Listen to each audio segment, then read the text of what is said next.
오늘은 복음은 담장을 허문다 라는 제목의 말씀으로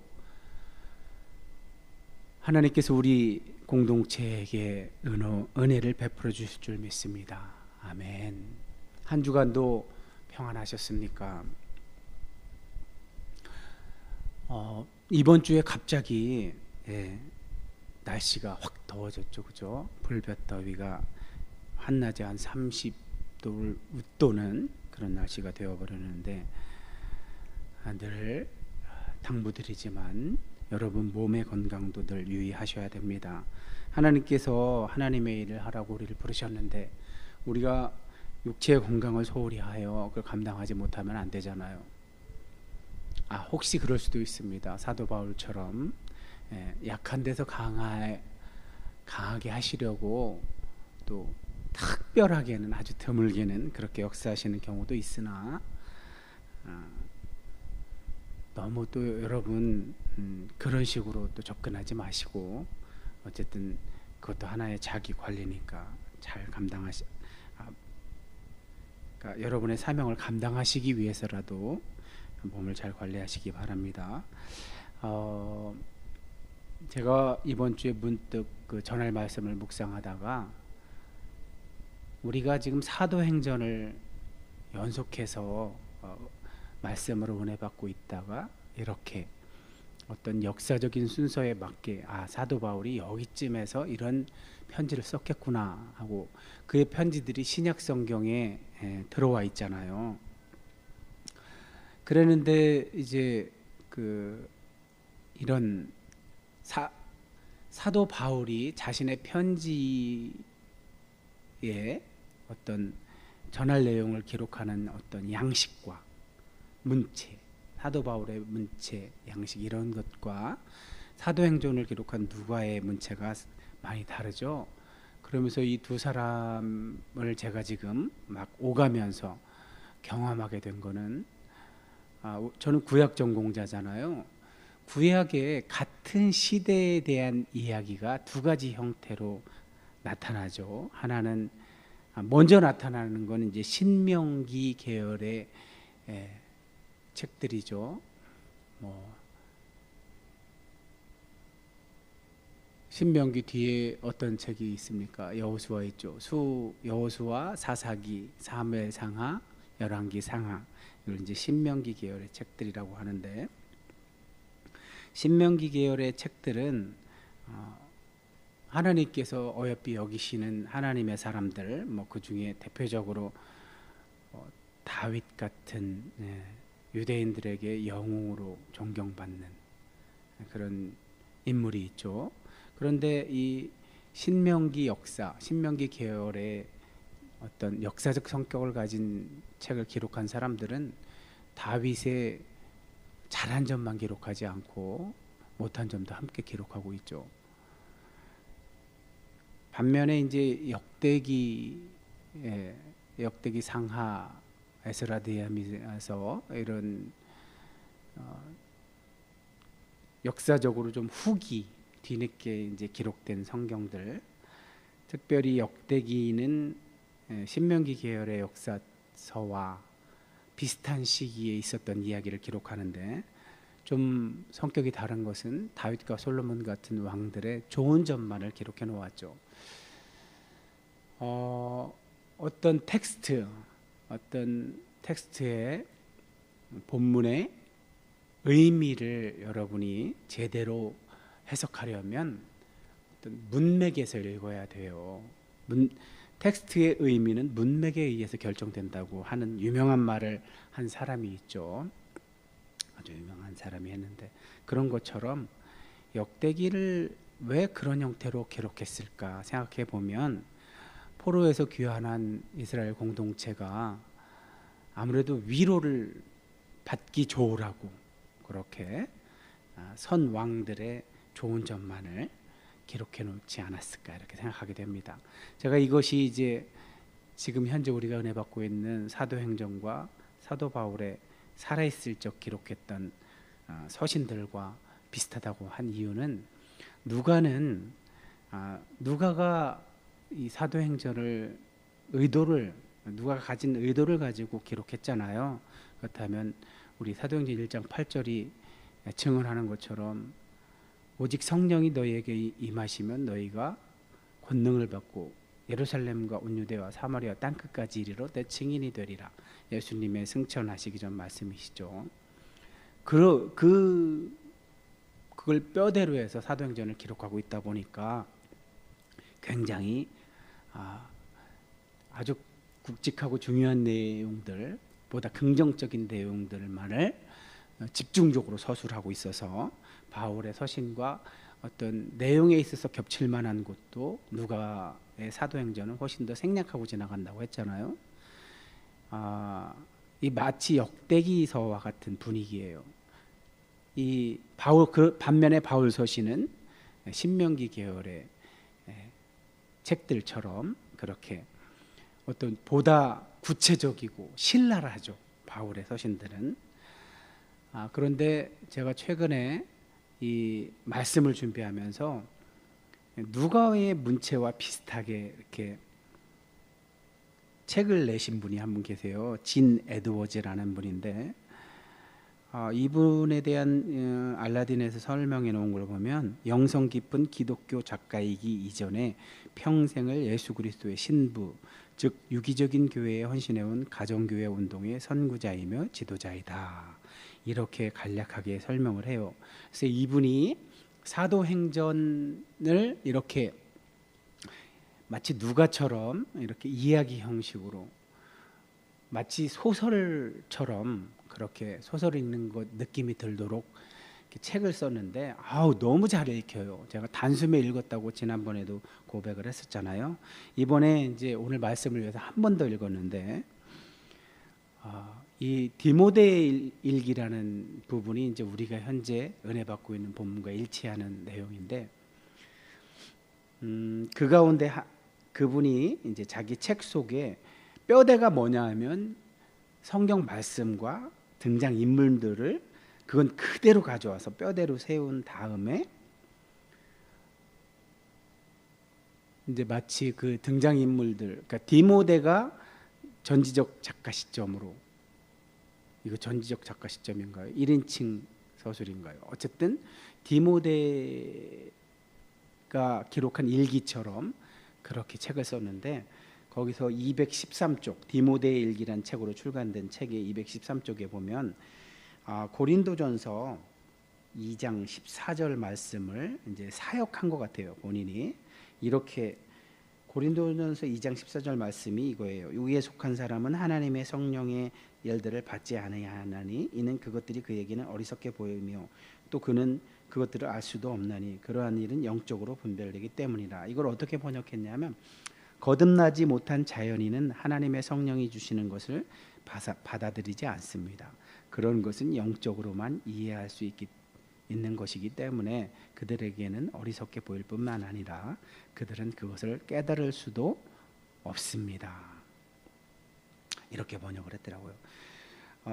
이분도 아까 그 알라딘에서 잠깐 소개한 것처럼 몸을 통과해서 성경을 해석하는 분이라 그런지 제가 공감되는 부분이 참 많은 것 같아요. 이게 육에 속한 사람을 거듭나지 못한 자연인이라고 이렇게 표현하는 걸 보면 저도 언젠가 자연인이라고 표현을 했잖아요. 아마 이분도 구원론에 있어서 뭐 여기서 자연인이라고 표현했다고 해서 그는 지옥 표를 끌어놓은 사람이다 이런 의미로 말씀하시지는 않았을 겁니다. 분명히. 다만 이렇게 하나님께 사명을 받아서 자신의 사명을 이루어가는 그런 과정 속에서 어떤 이해를 돕기 위해서 이렇게 쉬운 언어로 표현을 하다 보니까 이렇게 했을 거라는 생각이 듭니다. 자, 어찌되었든 여러분도 한번 이 책 기회가 되면 읽어보시기 바랍니다. 우리 신앙인에게 너무나도 유용한 책이에요. 그러니까 균형이 있어서 좋은 것 같아요. 이분이 뭐 학문적인 활동은 어디까지 하셨는지는 잘 모르겠어요. 그러나 학문과 현장이 이렇게 잘 조화를 이뤄서 아까 제가 표현한 것처럼 몸을 통과한 지식을 가지고 있는 것 같아서 공감이 많이 되었어요. 여러분도 이렇게 정보를 전달하는 수준으로는 신앙이 이렇게 전수되지 않아요. 그래서 예수님이나 바울이나 그런 어떤 이걸 뭐라고 표현해요? 도제식이라고 표현하면 될 것 같네요.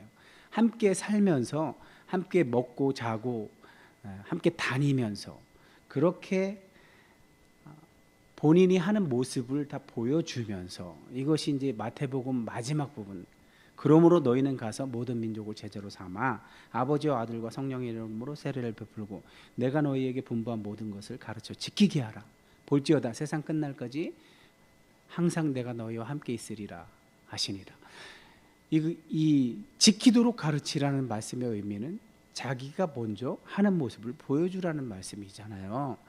예수님도 공생의 기간 동안에 제자들을 그렇게 가르치셨고 요한복음에서는 와서 보라고 하잖아요. 요한의 제자 2명이 왔을 때 2명이 어디 계십니까? 하고 물어봤을 때 와서 봐. 그 이야기는 뭐를 함의하고 있는 거예요? 내가 어떻게 사는지를 통해서 내가 누구이며 내가 무엇을 하는지를 봐. 그 이야기잖아요.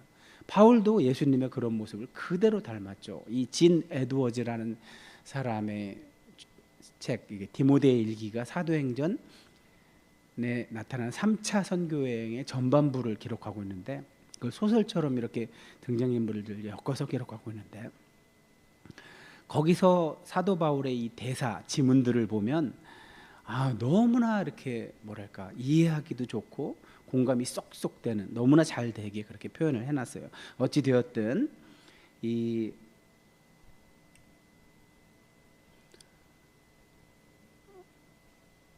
우리가 이 성경을 읽으면서 성경 속에 어떤 정보를 취해서 그걸 지식으로 갖는데 그치는 것이 아니라 그게 살아있는 지식이 되려면 반드시 자신의 몸을 통과해야 된다는 사실을 말씀드리려고 이 말씀을 했습니다. 자, 오늘 제목 복음은 담장을 허문다 이런 말씀으로 오늘 말씀을 시작하겠습니다. 자, 우리는 지난주에 어떤 말씀으로 마쳤습니까? 엔 크리스토, 그리스도 안에서 라는 말씀으로 지난주 말씀을 마쳤는데 자, 그 말씀이야말로 그리스도 안에서라는 말씀이야말로 성도의 현실적인 주소죠. 주소, 위치. 그리고 그 성도가 가진 주소는 어떤 상황, 처지, 형편이 바꿀 수 없도록 하나님이 저렇게 그리스도 안에서라는 어떤 갈라디아에서식 표현으로 하자면 그리스도로 옷 입게 만드신 거죠. 지난 2주 동안 우리는 빌립보서를 통해 이런 그리스도 안에서라는 진리를 들었습니다. 이 그리스도 안에서 예수 믿는 자의 정체성이 바뀌었죠. 그 정체성이 바뀐 사람은 연속해서 일어나는 변화가 있잖아요. 그게 뭘까요?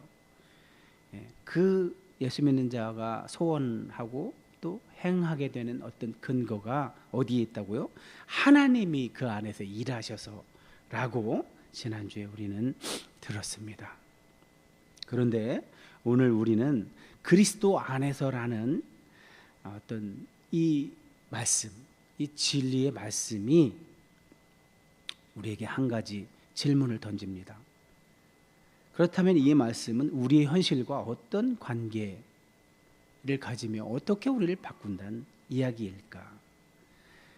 이렇게 신분의 어떤 담장들이 우리 현실에서 존재할 때 복음이 대체 무엇을 하는 것일까 하는 의문을 갖게 만듭니다.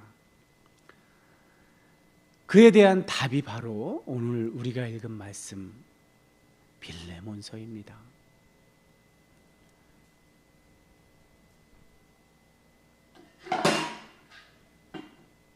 죄송합니다. 자꾸만 가까이에 이 뭐를 둬서는 안 되겠네요. 자,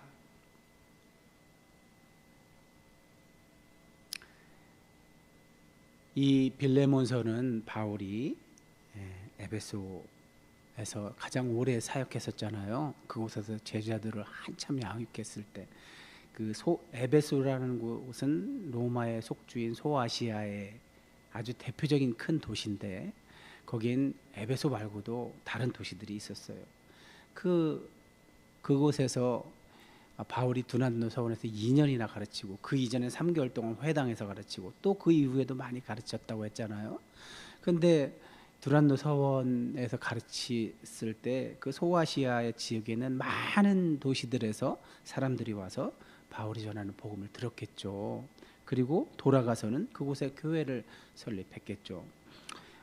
어쨌든 바울이 활동할 때뿐만이 아니라 이렇게 감옥에 갇혔을 때도 이렇게 감옥 안에서조차 자신의 사명을 잊지 않고 편지를 쓴다든지 이렇게 해서 복음을 전했는데, 오늘 빌레몬서는 우리에게 어떤 교훈을 주고 있습니까? 아마도 에베소 감옥에서 사도 바울이 아주 중요한 인물 두 사람을 등장시키는데, 자신의 편지에 이 빌레몬서는 바울이 에베소에서 한참 열심히 사역을 하고 난 다음에 바울의 대적자들에 의해서, 대적자는 유대인이 될 수도 있고 또 이방인이 될 수도 있는데, 어떤 그는 늘 시달렸죠. 그 중에 빌립보에서도 귀신 들린 여종을 치유해 줬는데 그들의 주인에 의해서 감옥에 갇히는 일이 있었잖아요. 이 에베소에서도 그런 일이 또 있었어요. 자, 그 에베소 감옥에 있을 때 빌립보서를 썼다고 했잖아요. 그와 함께 또 이 빌레몬서도 바울이 감옥에 갇혔을 때 쓴 겁니다. 지난 몇 주 동안 우리가 빌립보서를 통해 옥에서조차 복음을 전파하려는 사명을 잊지 않고 열심을 낸 바울을 우리가 보았습니다. 자, 빌레몬서를 짧게 그 역사적인 배경을 말씀드리면, 이 에베소에서 한참 사역을 하다가 옥에 갇혀서 빌립보서와 비슷한 시기에 기록했을 것으로 보입니다. 자, 이 편지를 받는 사람은 누구였느냐? 빌레몬이라는 사람이었습니다. 골로새 교회가 보통 저 때는 집 안에 교회를 개척했어요. 물론 집 주인은 빌레몬이지만 개척한 사람은 에바브라는 사람이에요. 바울이 에베소에서 가장 오래 사역하는 동안 제자들을 많이 양육했는데 그 중에 아주 양육해서 아주 훌륭한 제자가 된 에바브라는 사람이 경제적인 어떤 조건도 좋고 또 성품도 괜찮고 또 바울로부터 복음을 전해 듣고 회심한 이 빌레몬이라는 사람의 집에 교회를 개척한 거예요. 아무래도 이 빌레몬도 에베소에 왔다가 바울의 그 두란노 서원에서의 복음 전함을 듣고 개종했던 걸로 보입니다. 자, 또 하나의 인물이 나타나는데 오네시모, 이 사람은 누구냐면 빌레몬의 노예입니다. 노예라는 것이 집안에서 이렇게 집안의 대수사를 이렇게 부역을 하는 그런 노예도 있지만 또 이런 골로새라는 곳은 양모 산업으로 유명한 곳인데 아무래도 이 빌레몬이 그런 어떤 사업을 통해 부유하게 된 것 같아요. 그러다 보니까 사업적인 부분에 있어서의 일을 하는 자가 노예일 수도 있는 거예요. 어쨌든 빌레몬으로부터 이 오네시모가 도망친 것 같아요. 어떻게든지 간에 의도적으로 감옥 안에 있는 바울을 만났든 아니면 우연히 그렇게 되었든 감옥에서 바울을 만나서 복음을 들었던 거예요. 이 노예도, 빌레몬의 노예 오네시모도. 자, 당시에 로마 제국 전체 인구의 약 3분의 1이 노예였다고 합니다. 이렇게 도망치다 붙잡힌 노예는 사형에도 처해질 수 있고 아주 극형에 처해졌다고 합니다. 인권이 없었죠, 노예는. 그리고 아까 진 에드워즈라는 사람의 디모데 일기라는 책을 보면 로마 사회 이제 나중에 브리스길라와 아굴라가 글라우디아 황제 때 추방당했다가 다시 그가 죽고 나서 로마로 복귀할 때 이들이 이제 로마의 어떤 처음 교회를 이렇게 다시 설립할 때 보면 로마에 10 몇 구역이 있대요. 근데 상류층들이 사는 어떤 특수한 구역이 있는데 한 3만 6천여 명 되는 그 초엘리트 사회, 그들을 위해서 100만 명이 존재하는 그런 구조였다고 합니다. 로마 사회가. 그러니 로마가 얼마나 속으로는 썩어 있었는지 알 수 있죠. 겉으로만 평화하지 아주 기득권층의 어떤 노예처럼 기능하는 100만 명의 시민이 그랬다니까 할 말 다 했죠. 그죠? 자, 아까 소개드렸던 바울과 빌레몬의 관계 그리고 오네시모의 관계를 말씀드렸는데 저 표를 통해서 눈으로 얼른 빨리 읽으시기 바랍니다. 아까 잠깐 설명드렸지만 에베소에서 가장 오래 사역하는 동안 분명 빌레몬이 먼저 와서 바울에게 복음을 듣고 회심을 했겠죠. 그리고 어쨌든 이 에베소란 도시가 굉장히 큰 도시고 거기서 이제 자기 사업상 필요해서 오네시모를 노예시장에서 샀든지 어쨌든지 빌레몬에 의해서 오네시모도 어떤 그런 바울이 두란노에서 강론한다는 소식은 들을 수는 있었겠죠. 언제 어느 때 이제 거기를 방문했는지 안 했는지는 역사가 전하지 않으니까, 성경이 전하지 않으니까 우리는 잘 모르지만 어쨌든 감옥에서 복음을 들었다는 정보만 알고 있어요. 자, 이 세 사람의 관계를 잘 생각하고 오늘 말씀을 들으시기 바랍니다. 자, 오네시모가 어떻게 감옥 안에 바울을 만났는지는 알 수 없지만 도망치다 우연히 만났을 수도 있고 본인이 일부러 이제 도망친 신세이니까 얼마나 늘 불안하고 그래요. 그러니까 그래서 바울을 일부러 찾아갔는지 알 수는 없어요. 그런데 한 가지는 분명합니다. 그 분명한 건 뭐냐면 그 만남에서 오네시모는 바울을 통해서 복음을 들었고 그리스도 안에서 거듭나게 되었다는 사실입니다. 자, 빌레몬서 10절은 말씀합니다. 갇힌 중에서 낳은 아들 오네시모를 위하여 내게 간구하노라. 자, 자기 주인인 빌레몬에게 지금 사도 바울이 편지를 한단 말이에요. 그런데 편지 속에다 무슨 내용을 지금 적고 있는 거예요? 오네시모를, 이 빌레몬의 노예인데 자기 노예를 바울이 누구로 표현하고 있어요? 아들로 표현하고 있어요. 감옥 안에서 낳은 아들이래요. 그러면서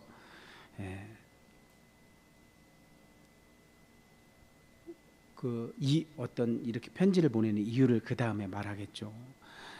참 아이러니한 것은 바울이 가장 낮은 자리에 있을 때 정말 낮고 낮은 자리에 있었던 자가 찾아온 것입니다. 하나님의 역사는 놀라워요. 그죠? 낮고 낮은 자리에서 이렇게 새 생명이 태어나요. 자, 그런데 바울은 분명히 사도의 직분을 가진 자입니다. 에베소에서 사역하는 그 시기에 소아시아라는 우리나라 한 반도를 딱 겹쳐놓으면 그 소아시아만 약간 더 클 수도 있겠네요. 그 정도라고 했잖아요. 그 정도로 바울이 회당에서와 두란노 서원에서 강론하는 2년이 넘는 기간 동안에 얼마나 많은 사람들이 전국 각지에서 왔을까요? 그러니 유명해졌겠죠. 분명히 사도권을 가진 자신의 신분으로 더군다나 빌레몬조차도 그런 바울이 말씀을 전할 때 와서 회심하고 개종한 사람이잖아요. 그런데 바울이 명령을 하지 않아요. 8절 9절입니다. 이러므로 내가 그리스도 안에서 아주 담대하게 내게 마땅한 일로 명할 수도 있으나 도리어 사랑으로서 간구하노라. 나이 많은 바울로서 또한 그리스도 예수를 위해 갇히자 된 내가 명령할 수도 있지만 간구한다고 말해요. 이것이 바울의 어떤 겸손이죠. 겸손. 자신의 권위를 확실하게 내려놓고 이렇게 편지에 기록하고 있습니다. 자, 14절입니다. 다만 내 승낙 없이는 내게 아무것도 하기를 원하지 아니하노니 이는 너의 선한 일이 억지같이 되지 않고 자의로 되게 하려 함이라. 자, 자의로 되게 하려 함이라. 강제로 만들어낸 용서는 진짜 용서가 아니에요. 강제로 맺어진 화해는 진짜 화해가 아니에요. 바울이 진짜 원하는 것은 빌레몬이 그리스도 안에서 스스로 선택해야 그것이 힘이 있죠. 이것이 지난주 빌립보서에서 우리가 은혜 받았던 말씀과 연결되는 부분이에요. 너희 안에서 행하시는 이는 하나님이시니, 하나님이 안에서 소원을 두고 행하게 하신다고 그러잖아요. 제가 시간이 없어서 짧게 간증 아닌 간증을 드리자면, 어제 이제 제가 진 에드워드의 책을 읽었다 그랬잖아요. 이 돋보기를 쓰고 읽으면 오래 못 읽어요. 좀만 읽어도 눈이 아프고, 그 책을 어쨌든 돋보기를 쓰고 읽다가 이렇게 사물을 보면 사물이 뿌옇하게 흩어지고 막 그래요. 그래서 제가 이제 집에 있는 TV 모니터랑 휴대폰을, 그러니까 이 패드를 연결을 해서 크게 봐요. 돋보기를 안 쓰고. 그러면 좀 낫더라고요. 그랬는데 그날따라 이 TV 패드와 TV를 연결하는 그게 있어요. 중계기. 그게 잘못됐는지 자꾸 연결이 안 돼서 그걸 고치려고 하다가 TV 뒤에가 얼마나 지저분하고 먼지가 많이 쌓이고 복잡한지, 어제 웬일인지 제가 거기를 다 청소를 했어요. 시간을 들여서. 책을 읽다 말고. 그러다가 제가 발견하신 것이 있었는데, 그게 뭐냐 하면은 첫 사역지 강내교회에 있을 때 제가 청년들이, 저 장신대 신대원 다닐 때인가요? 제 생일이었을 때 저를 찾아왔더라고요. 그래서 같이 밥 먹고 대학로 가서, 그때 사도 바울의 다소에서 사도 바울이 어땠을까, 약 10여 년 정도 우리가 후에 이제 안디옥에서 사역하기 시작했잖아요. 그 과정을 이제 이런 연극으로 꾸민 무대였는데, 밥 먹고 그것도 같이 봤는데 너무나 은혜 받았어요. 그러면서 선물을 하나 받았는데, 그게 뭐였냐면, 이 무릎 기도할 때 생무릎을 꿇고 기도를 하면 오래 못 하잖아요. 그래서 이렇게 그걸 도와주는 무릎 의자였었어요. 그게 TV를 청소하다가 발견한 거예요. 그러면서 제가 아차, 내가 이걸 사용해서, 물론 평상시 365일 24시간 교제 나누는 기도는 늘 드리지만, 이렇게 작정하고 이렇게 통성으로 뭐 방언으로 이렇게 기도하는 시간에 내가 소홀했다는 것을 그 순간 깨달았죠. 그리고 목사 임직패와 목회사관학교 무슨 하여튼 그 두 개가 있었는데, 그게 먼지가 잔뜩 쌓여 있더라고요. 그래서 반성을 했답니다. 얼른 깨끗하게 닦아갖고 다시 잘 보이는 곳에 놓고, 또 그 기도 무릎 의자도 잘 보이는 곳에 놨다가 생각나면 이제 기도하려고. 그렇게 제가 이 말씀을 드리는 이유는, 그 TV와 연결이 안 됐던 사건은 뭐 사람의 생각으로 하면 우연히 일어났을 수 있다고 생각할 수 있지만, 하나님께서 그 사건을 통해서 제가 이렇게 저의 상태를 보게 하시고, 그래서 제가 이래서는 안 되겠구나 해서 경건한, 거룩하고 경건한 어떤 마음을 품게 하셔서 다시 그런 기도의 시간을 갖는 것과, 나를 이 자리로 부르셨다는 사실을 상징하는 그 임직패, 이런 것들을 저렇게 소홀히 했다는 걸 발견하게 해서 다시는 그러지 않게 결단하게 만드시고, 이런 것들이 바로 빌립보서 2장 13절에 나오는 너희 안에서 행하시는 하나님이시니 너희에게 하나님의 자기의 기쁘신 뜻을 위하여 너희에게 소원을 두고 행하게 하시나니는 라는 말씀이 실제로 제 삶에 이루어진 상황을 여러분에게 잠깐 말씀드린 겁니다. 자, 얼른 진도 나가시죠. 자, 오네시모라는 이제 아까 인물을 우리가 잠깐 보았잖아요. 자, 오네시모라는 이름의 뜻은 유익한 자라는 뜻입니다. 바울은 11절에서 이렇게 말합니다. 그가 전에는 내게 무익하였으나 이제는 나와 내게 유익하리니 그를 내게로 돌려보내노라. 그는 내 신복이라. 전에는 무익하고 이제는 유익하답니다. 이름값을 못하던 자가 이름값을 하는 자가 되었습니다. 무엇이 바뀐 걸까요? 오네시모에게 일어난 변화가 무엇일까요? 자, 16절은 이렇게 말합니다. 이제부터 종과 같이 대하지 말고 종보다 나은 자, 즉 사랑받는 형제로 대하라. 내게 특별히 그러하거든 하물며 내게도 육신으로나 주 안에서나 더욱 그러하겠느냐. 이렇게 바울이 아주 폭발적인 선언을 합니다. 자, 이 선언이야말로 빌레몬서 안에 가장 폭발적인 선언입니다. 종이었던 오네시모가 그리스도 안에서 형제가 되었습니다. 그의 법적인 신분은 아직 노예입니다. 그러나 그의 영적인 신분이 바뀌었습니다. 이것이 빌레몬서가 말하는 가장 폭발적인 아주 충격적인 선언이죠. 육신으로나 주 안에서나 형제라는 이 사실, 바울이 얼마나 힘주어 강조하고 있는지 한번 상상해 보시기 바랍니다. 현실의 일상적 관계에서도 형제로 대하라는 거죠. 말이 됩니까? 그 당시에 노예는 거의 뭐 이런 사물이나 마찬가지인데, 사람 취급도 못 받았던 시대인데 그를 형제로 대하라는 것입니다. 밥도 같이 먹고 그를 존중하고 동등하게 대하라는 것입니다. 그리스도와의 연합에서 이미 형제인 것입니다. 자, 복음이 사회적 신분을 직접 철폐하지는 않아요. 그러나 복음은 신분을 관계의 최종 결정자 자리에서 내쫓아 버려요. 신분이 결정짓는 것이 아니래요. 그리스도 안에서의 정체성이 모든 다른 정체성을 다시 정의하고 한다는 이야기입니다. 그러니까 여러분은 누구냐를 무엇로 말할 수 있어야 된다고요? 그리스도 안에 있는 자, 성령으로 거듭난 자로 말할 수 있어야 된다는 거예요. 자, 이 오네시모가 자기 자신의 주인인 빌레몬에게도 도망을 칠 때 아마도 자신이 도망친 자체도 손해를 끼친 거지만 빌레몬의 어떤 재산이나 뭐 이런 걸 가지고 도망쳤을 수도 있어요. 그럴 가능성도 있어요. 그래서 법적으로 보면 빌레몬은 오네시모를 처벌할 만한 이유가 너무나 많았어요. 그래서 바울이 이렇게 부탁을 하는 겁니다. 빌레몬에게. 빌레몬서 18절 19절입니다. 1장 18절 19절. 그가 만일 내게 불의를 하였거나 내게 빚진 것이 있으면 그것을 내 앞으로 계산하라. 나 바울은 친필로 쓰노니 내가 갚으리라. 나는 내가 나에게도 빚진 것을 말하지 아니하노라. 내 앞으로 계산하라 이거예요. 내가 갚겠다 이거예요.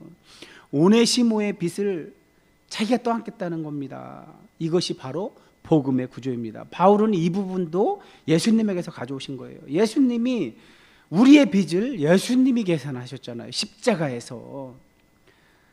바울은 지금 빌레몬에게 복음을 가르치는 게 아니에요. 복음을 살고 있는 겁니다. 살고 있는 거예요. 오늘날 이렇게 정보로만 전달하는, 성경을 강의하고 뭐 공부시키고 이런 것으로 복음이 전파되지 않는다고 했잖아요. 살아내지 않으면 전수되지 않습니다. 전하는 자가 살아내야 합니다. 이 바울처럼. 바울은 19절 뒷부분에서 슬쩍 한마디를 더하죠. 넌 나한테도 빚진 게 있어. 근데 내가 그거 말하지 않잖아. 빌레몬은 바울에게 복음의 빚을 졌죠. 바울이 그를 복음으로 낳았어요. 그 빚을 청구하지 않겠다고 바울이 말함으로써 빌레몬이 오네시모를 용서하는 것이 사실은 자신의 빚을 갚는 것임을 암시하고 있는 거죠. 이건 누구 따라하는 거예요? 예수님 따라하는 거죠. 예수님. 이것이 바울의 전략인 거예요. 강제하지 않으면서도 가볍지는 않아요. 힘이 있죠. 자, 여러분, 이 빌레몬서를 두고 오랫동안, 역사적으로 오랫동안 비판이 있었어요. 그게 뭐냐 하면은 바울은 대체 왜 노예제도를 폐지하라고 편지 쓰진 않았는지, 바울은 오네시모를 해방시키라고 명령하지 않았어요. 노예제도 자체를 비판하지도 않았어요. 바울이 뭐 그런 걸 비판할 실력이 없습니까? 논리적으로, 합리적으로 얼마든지 말할 수 있죠. 그런데 바울이 하는 방식은 그런 방식이 아니었잖아요. 여러분 보다시피 복음이 사회를 바꾸는 방식을 알지 못해서 사람들이 그런 식으로 비판한 거예요. 왜 노예제도를 직접 건드리지 않지? 빌레몬서 15절 16절은 말해요. 아마 그가 잠깐 떠내게 된 것은 너로 하여금 그를 영원히 두게 함이리니 이제는 종과 같이 대하지 말고 종보다 나은 자, 즉 사랑받는 형제로 두게 함이라. 복음이 사회를 바꾸는 방식, 혁명적인 선언이나 제도를 폐지해서 되는 게 아닙니다. 종보다 나은 자, 법적인 신분보다 인격적인 관계를 먼저 변화시켜야 합니다. 사랑받는 형제라는 표현, 이런 관계의 언어가 신분의 언어를 대체하는 겁니다. 관계가 바뀌면 제도는 따라옵니다. 역사는 이걸 증명했죠. 빌레몬서와 같은 편지들이 결국은 노예제 폐지 운동의 신학적인 기반이 되어 주었거든요. 자, 복음은 먼저 사람을 바꿉니다. 그리스도 안에서 정체성이 바뀐 사람들이 모이잖아요. 그러면 그 공동체가 바뀝니다. 그 공동체가 바뀌면 그 공동체가 속한 교회가 바뀌는 거, 사회가 바뀌는 겁니다. 이것이 바로 복음이 담장을 허무는 방식입니다. 오늘날 이 부분도 얼마나 많이 왜곡되고 잘못 실천되고 있습니까? 바울이 현재 하는 방식, 예수님을 닮아서 예수님이 하신 부분을 그대로 따라하는 방식, 또 빌레몬도 바울을 따라하라고 권면받고 있고, 또 오네시모는 이미 바울을 만나서 그런 원리를 습득을 했고, 그래서 자신감이 생겨서 결국은 돌아가게 되잖아요. 이런 방식, 오늘날 우리가 이런 방식으로 합니까? 왜 정치를 직접 정치 일선에 들어가서 사회를 바꾸려고 하죠? 자, 오늘 우리 주변에는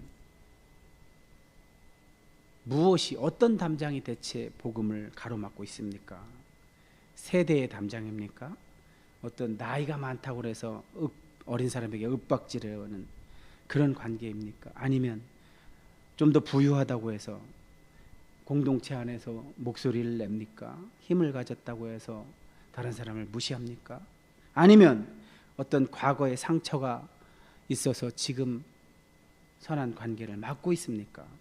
그도 아니면 오늘날 교회가 행하는 것처럼 돈 헌금 많이 한 사람, 아니면 직분이 높은 사람, 아니면 사역자라고 그것이 신분처럼 작동해서 행세하고 있습니까? 빌레몬에게 요청된 것은 세 가지였습니다.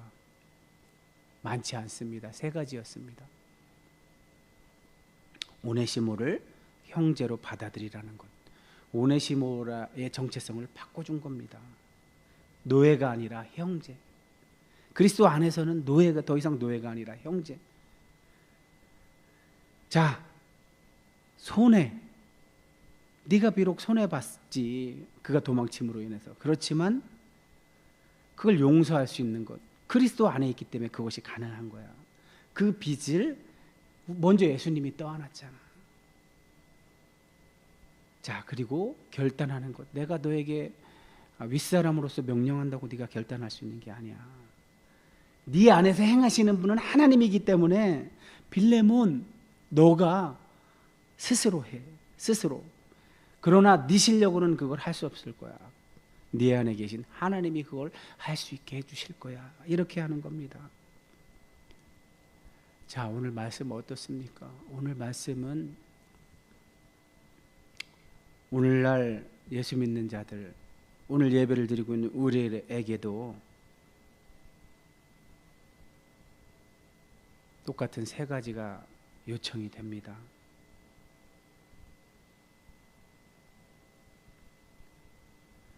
바울은 15절에서 놀라운 이야기를 합니다. 아마 그가 잠깐 떠나게 된 것은 너로 하여금 그를 영원히 두게 함이리니. 이게 무슨 말입니까? 잠깐 떠나게 됐다는 건 도망친 거잖아요. 근데 그 도망친 게 결국은 그를 영원히 네 사람으로 두기 위함이다. 그것이 하나님의 섭니다. 잠깐의 상실이 영원한 회복을 위한 것이었다는 거죠. 바울의 통찰이 기가 막히죠. 이것이 빌레몬서가 가르치는, 우리에게 주시는 가장 깊은 교훈입니다. 그리스도 안에서 일어나는 모든 것에는 영원의 차원이 있다는 거죠. 영원. 여러분, 그 영원을 버리고 지금 순간을 선택하시겠습니까? 바울이 감옥에서 이 편지를 씁니다. 그 감옥, 바울이 갇혀 있는 그 감옥도 잠깐입니다. 하지만 복음을 전파하는 일은 영원합니다. 오네시모가 도망간 것도 잠깐입니다. 그러나 그의 형제됨은 영원합니다. 빌레몬의 용서도 잠깐의 결단입니다. 하지만 그의 그 결단이 내는 열매, 생산해내는 열매는 영원합니다. 자, 여러분, 복음은 담장을 허뭅니다. 그리스도 안에서 잠깐인 것과 영원한 것을 바꾸어 놓습니다. 여러분의 삶에 혹은 여러분의 믿음의 삶에, 여러분의 믿음의 삶 안에서 이런 경험들을 아마도 여러분 가지고 계실 겁니다. 제가 아까 잠깐 짧게 간증했지만 여러분의 삶에서 저와 유사한 그런 일들을 많이 겪었을 거라고 제가 생각이 됩니다. 제가 오늘 말씀에서 하나님이 주시려는 교훈을 구체적으로 이렇게 말씀을 드렸습니다. 여러분 각자에게 하나님께서 어느 한 부분을 가지고 말씀했을 수도 있고, 아니면 오늘 제가 3가지가 요청된다는 것, 그것 3가지 다를 여러분이 공감하시고 그 받은 은혜로 결단하셨을 수도 있습니다. 제가 이렇게 제 심장을 울린 말씀은 아까 하나 있었죠. 바울이 삶으로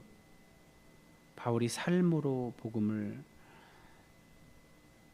전했다는, 정확히 어떤 겁니까? 제가 가장 이 말씀을 준비하면서 가장 은혜 받고 심장이 떨렸던 그 말씀인데, 그 말씀을 여러분에게 고백하고 오늘 마치겠습니다.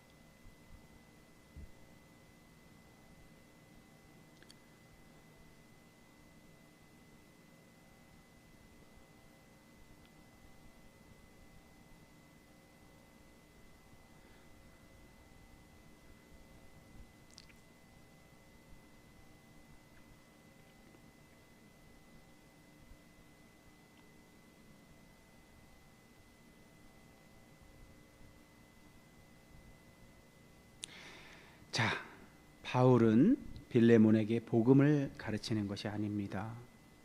바울은 복음을 살아내고 있는 것입니다. 기도하겠습니다. 고맙고 감사하신 아버지 하나님,